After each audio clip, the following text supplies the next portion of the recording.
না। কেন? শুধুমাত্র ঈমান এর কারণে, ঈমানের দাওয়াত দেওয়ার কারণে, ইসলাম প্রতিষ্ঠিত করার কারণে। আমার ভাইরা, আবু জেহেল ছড়াচ্ছিল লোকদের মাঝে, মক্কার কাফেরদের মাঝে, এটা বারবার ঘোষণা করতেছে মুহাম্মদ তো স্বাভাবিক পাগল না, এখন তো বড় রকমের পাগল হয়ে গেছে। নাউজুবিল্লাহ বলে। আবু জেহেল হাঁটতেছে আর বলতেছে, এমন সময় দেখতেছে আবু বকর তার সামনে দিয়ে আসতেছে। আবু বকরকে বলল, আবু বকর তুমি জানতে পারছো, তুমি শুনছো তোমার সাথে কি মুহাম্মাদের সঙ্গে দেখা হয়েছে? বলছে যে না, এখনো দেখা হয় না। বললাম, আবু বকর মনে করেছিলাম মুহাম্মদ স্বাভাবিক পাগল, কিন্তু মুহাম্মদ এখন যা কয় এখন তো পুরা রকম পাগল হয়েছে। বলল, ঘটনা কি?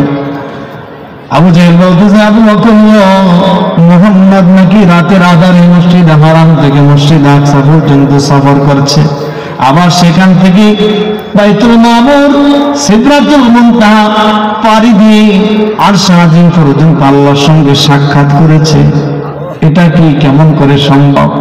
আবু বকর বললেন, আবু জেহেল মুহাম্মদ সাল্লাল্লাহু আলাইহি ওয়াসাল্লামকে এটা বলেছে কিনা? বলল, হ্যাঁ অবশ্যই বলেছে, আমি মিথ্যা কথা বলি না।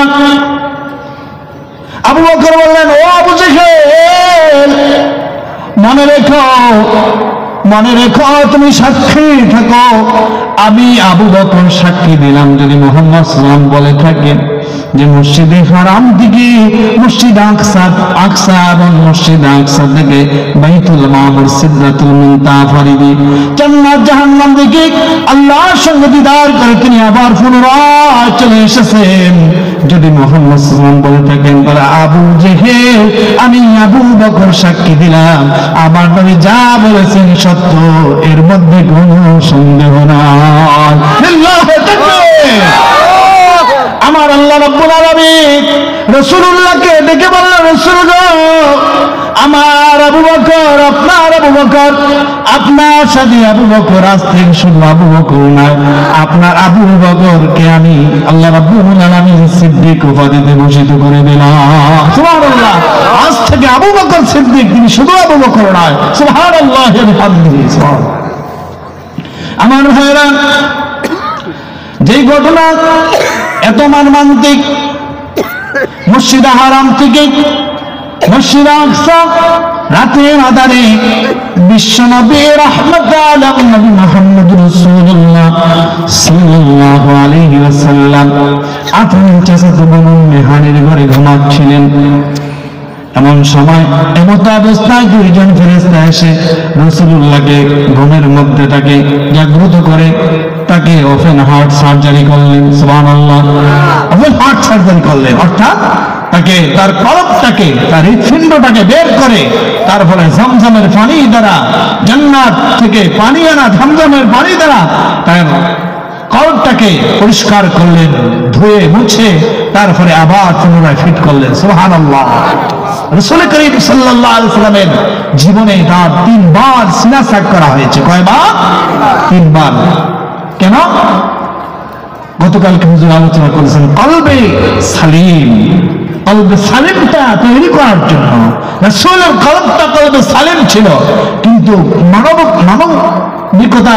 মানবিক দুর্বলতার কারণে যে আল্লাহ রাব্বুল আলামিনের সঙ্গে সাক্ষাৎ করবেন, যেখানে কোন নবীর পক্ষে সম্ভব হয় না আল্লাহর সঙ্গে সাক্ষাৎ করা, আল্লাহকে সশরীরে দেখা, আল্লাহকে দেখা কোন নবীর পক্ষে সম্ভব হয় না, সেখানে রাসূল করিম সাল্লাল্লাহু আলাইহি ওয়াসাল্লামকে আল্লাহর সঙ্গে সাক্ষাৎ করবেন, মেরাজ করবেন, জান্নাত জাহান্নাম দেখাবেন, সেখানে কলবটাকে আরেকটু শক্তিশালী করার দরকার আছে কি নাই বলে? আমার ভাইয়েরা,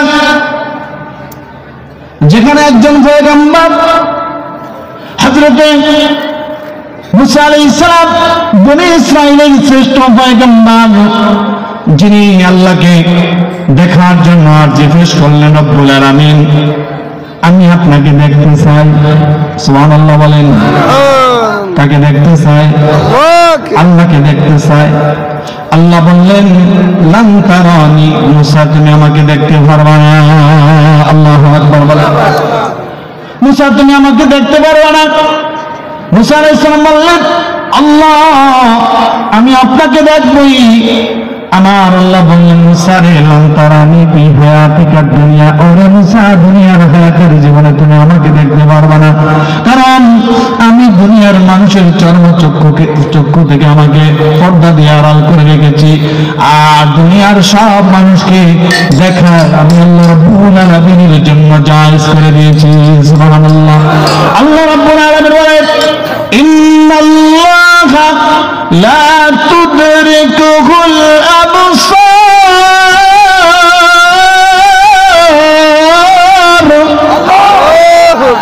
ওয়া হুয়া ইউদরিকুল আবসার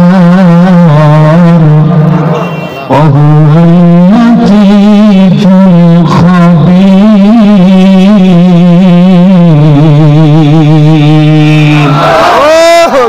আমার আল্লাহ বলেন নিশ্চয় আমি আল্লাহ তাআলা দুনিয়ার মানুষের চর্মচক্ষু মাঝে আমি আল্লাহকে পর্দা দিয়ে আড়াল করে রেখেছি, দুনিয়ার কোন মানুষ আমাকে চর্মচক্ষু দিয়ে দেখতে পারবে না, আর আমি আল্লাহ সবাইকে দেখবে এটা আমি জায়েজ করেছি, আর আমি সব বিষয়ে আমি আল্লাহ রাব্বুল আলামিন খবর রাখি।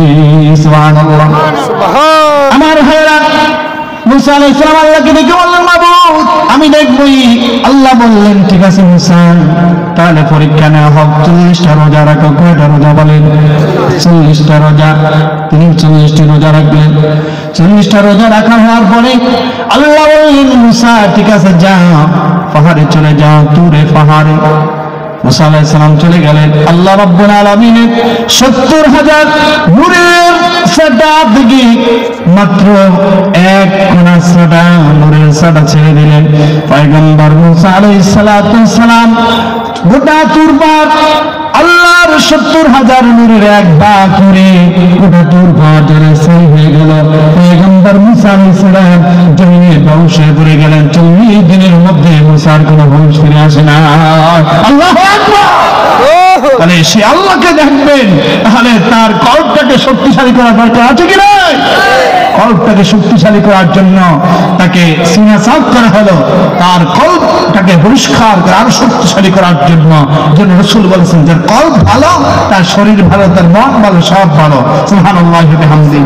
আমার প্রিয় ভাইরা, প্রাণপ্রিয় সম্মানিত মুসলিম কিরাম, আমি আমার আলোচনা আর দীর্ঘ করতে পারছি না, এখানেই অসমাপ্ত আলোচনা এখানেই সমাপ্ত করতে হয়েছে। এই জন্য যেহেতু আমাদের আযানের সময় হয়েছে, আল্লাহ যদি কখনো সুযোগ করে দেন আবার আপনাদের মধ্যে আলোচনা করবো ইনশাআল্লাহ। আলাউদ্দিন আইএমসি মিডিয়া সাবস্ক্রাইব করুন, কোরআন ও আহাদিসের আলোচনা শুনুন।